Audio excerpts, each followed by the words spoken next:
Hi, we are Group 7, Sara, Clayton, and Jillian, and we did the Power Output Estimator.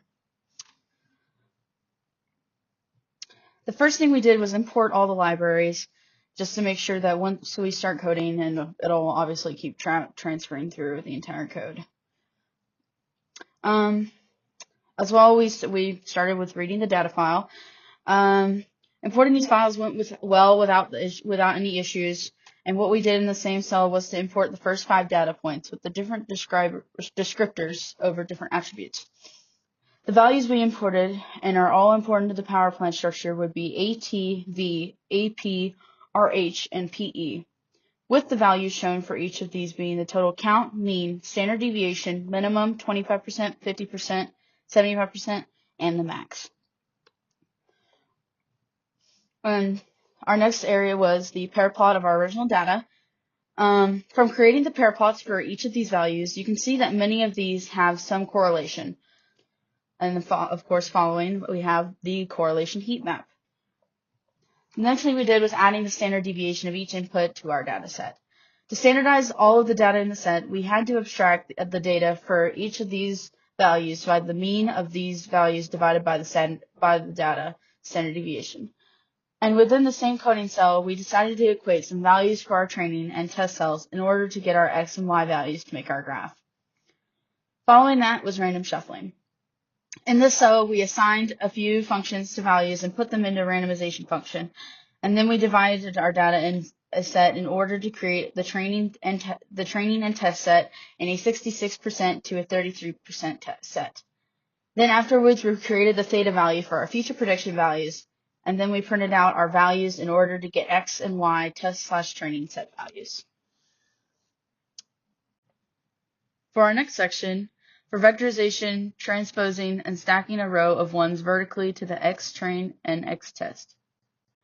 Our goal was to create a vertical stack of all the X values within the coding cell, with us being able to transpose the augmented data set. We ended up with a large array, and many of the values listed below being below or very close to the number 1. And we are given the shape at the very end with the list being 5, 64, 11.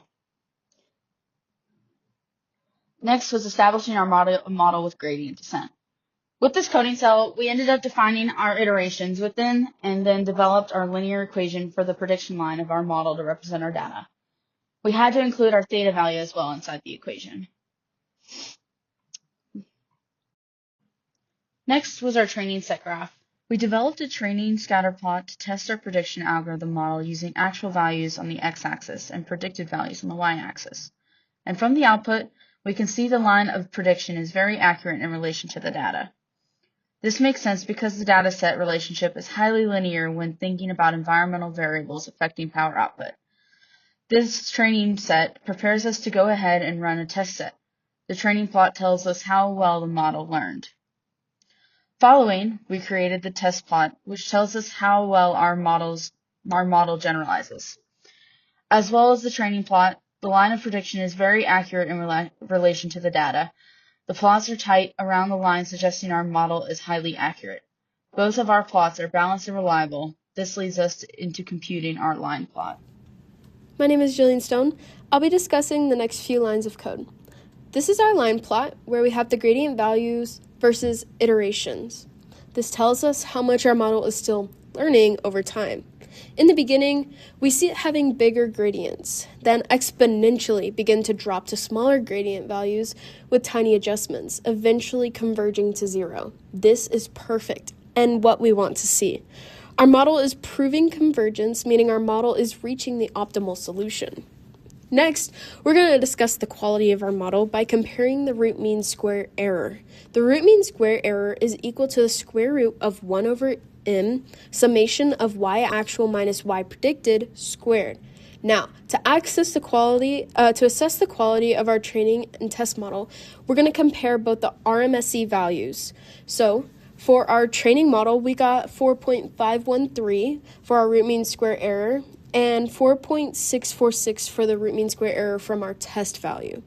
Our results mean that our target power outage ranges roughly from 420 megawatts to 495 megawatts. Our average error from RMSE is about 4.6 megawatts above or below. Now, if we take that number and put it over 100, we get an error percent of only about 1%. That means that we have a very precise and highly accurate performing model. Hence, our model performs equally well on data it has never seen. This is accurate enough for the real world. So, next we were given 5 parameters of different variations of ambient temperature, exhaust vacuum, ambient pressure, relative humidity to test on our model. Using these features in our model, we predicted the following power outputs. My name is Clayton Rapp, and we are going to transition into discussing the prediction model for the same data using scikit-learn library. Just like the previous, we imported all necessary libraries and stored the data under the variable data and printed 5 columns, which are our all features, and 5 rows to ensure our data is the data we intend to use. Next, we store only the first 4 features, all inclusive not including power output feature, into the x value, then only the power output into the y value. Next, we standardize the data to ensure that our data set all falls into 4 similar scale. Without this, we would see many instances of higher or lower outliers skewing the data too much in several directions. After this, we split the data into a training set and a test set for the purpose of building our model with the 66% of the data and testing the rest with our 33 that we're left with. This helps reduce outfitting / getting sensitive fluctuations in our data. Then we begin training the linear regression model using the equation y equals b0 plus b1 x1 plus b2 x2, etc. to match the real physics. Our coefficients resemble our features, which would be negative 14.84 as AT or B1, negative 2.967 as V or B2, and 0.332 as AP or B3, and negative 2.365 as RH or B4. Then the intercept is the predicted power output at these average conditions, in which it would be 454.331 megawatts. All right, now with the training set scatter plot with the line of best fit, as you could see, the Y train predictions is our power output based on our input, and it shows a trend on the graph that our prediction value, or the line of best fit, is following pretty accurately, meaning that our model has been finely tuned and can predict where the graph will go. And we later run to calibrate our accuracy, our MSE and RMSE. And with the RMSE, we get 4.544. And then we go to the test set scatter plot with the line of best fit. And it's a very similar story. And moving down to the same MSE and RMSE test that we did, it has a very similar but closely integrated value of 4.583.